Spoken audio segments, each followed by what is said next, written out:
people, it's me, Anja, my pronouns all she and her, and welcome back to my channel for part 6 of my favorite books with bisexual main characters.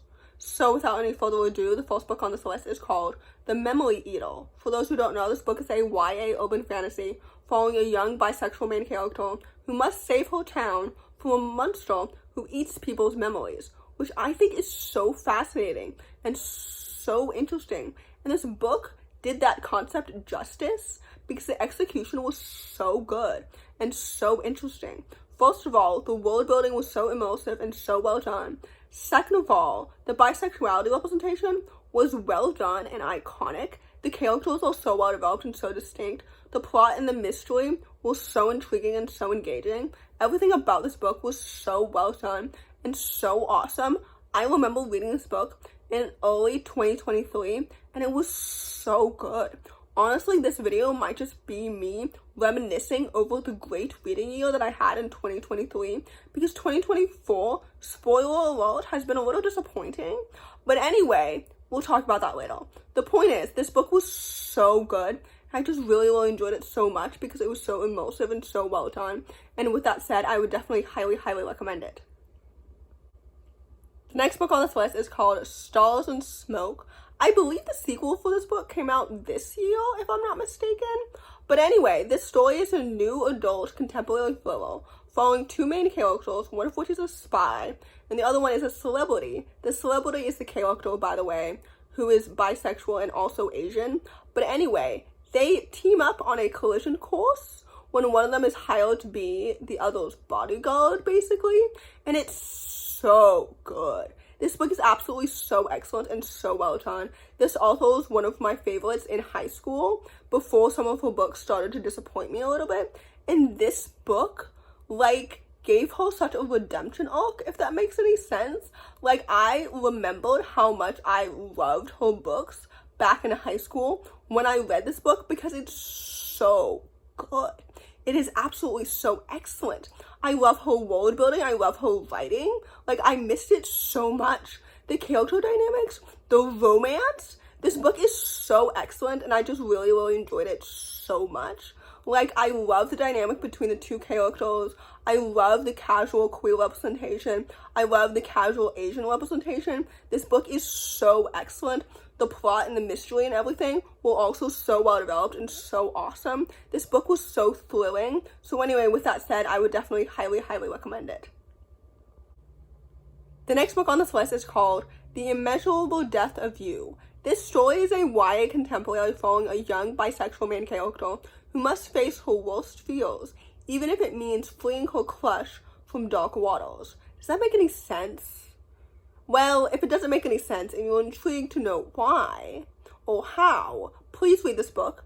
I think it's so good and so imaginative and just so well done. The world building was so immersive and so magical. The mental health representation was really good and well done. The characters are so well developed and so distinct. The queer representation was spot on and so excellent and so well done. Sometimes I speak too fast. But anyway, this book was so good. Again, when I read it at the beginning of last year, I thought it was so excellent and so good. Or maybe I read this book in 2022. I can't quite remember. I've read so many sapphic books between now and then that I can't quite remember sometimes when I've read certain books. But this book definitely stood out to me because it was so good. The plot was so intriguing and so engaging. The characters feel like real people. The sapphic sexuality representation was so good and spot on. This book is excellent and it's really good. So anyway, with that said, I would definitely highly recommend it. The next book on this list is called Forever Is Now. This story is a YA contemporary following a young black bisexual main character navigating her mental health amidst activism. This story is so good and it's absolutely so fantastic. I think that there needs to be more stories centering on mental health from a black perspective in general, but especially during the pandemic with everything that was happening.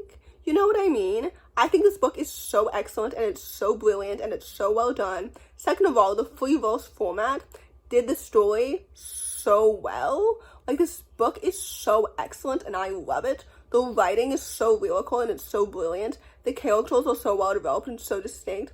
I love the friendship so much, especially like the relationship between her and her brother was done so well and it's so good. The mental health representation was spot on and it was excellent and it's so good. The romance is so sweet and it's so cute. Like the bisexuality representation is excellent and it's so awesome. I love this book so much, clearly. And with that said, I would definitely highly, highly recommend it. The next book on this list is called Ode to My First Call. This story is a YA contemporary following a young bisexual main character who falls in and out of love over a summer, and this book is absolutely so excellent and it's so well done.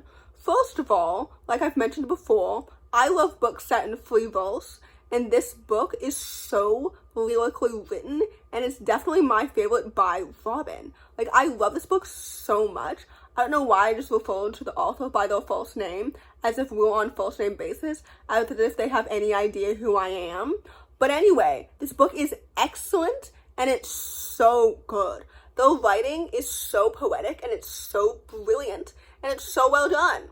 The characters are so well developed and so distinct. The sapphic sexuality representation is excellent and it's so good. I love the sibling dynamics. The characters feel like real people, real messy teenagers. You know what I mean? This book is excellent. The plot is so engaging and it's so well done. Everything about this book felt so authentic and so good. So anyway, with that said, I would definitely highly, highly recommend it. The next book on this list is called Stars in Their Eyes. This story is a YA contemporary graphic novel following a young bisexual disabled main character at a Comic-Con, and it's so good. I love this book so much. As a disabled person myself, I love seeing disabled characters come to life in like these vivid art forms, if that makes any sense. I don't know if it does, but basically this book was so good and it was so awesome. First of all, the disability representation was iconic. It was so awesome. It's so well done. And it's so good because the characters feel like real people instead of like tokenized characters, if that makes any sense. The queer representation was spot on and it was so good and it was so well done. The art itself was so pretty and so immersive.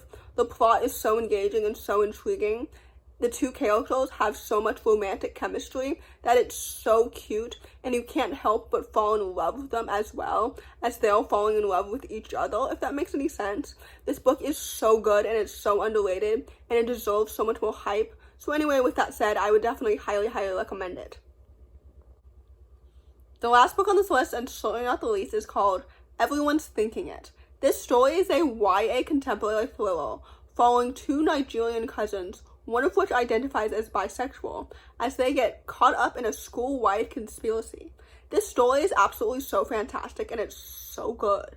First of all, this book is marketed as like Mean Girls meets Dear White People, which is why I had really low expectations at first, but then I was so invested and hooked immediately. Like, these two characters are both so well developed and so distinct. The dual perspective makes so much sense, and they feel like real people. The story and the mystery were so intriguing and so engaging. This book is absolutely so fantastic and it's so good. I love books with an academic setting, as I've explained before, but especially like from a Black perspective in a predominantly white space. As a Black person myself, like, this book was so good and it's so fantastic and it deserves all of its hype and so much more. I think this book is so fantastic and it's so immersive and it's so thrilling and it's so awesome. So anyway, with all that said, I would definitely highly, highly recommend it. So in conclusion, I hope that this video helped diversify your bookshelf. As I think about videos for 2025, I can't believe the year ends in 14 days. I know when you're watching this, I believe the year ends in 5 days. But anyway, so in conclusion, if you enjoyed this video, please don't hesitate to give it a big thumbs up. Comment down below the dinosaur emoji if you made it all the way to the end of the video. Thanks for watching. Subscribe to my channel if you're new. And I'll see you in my next video. Bye!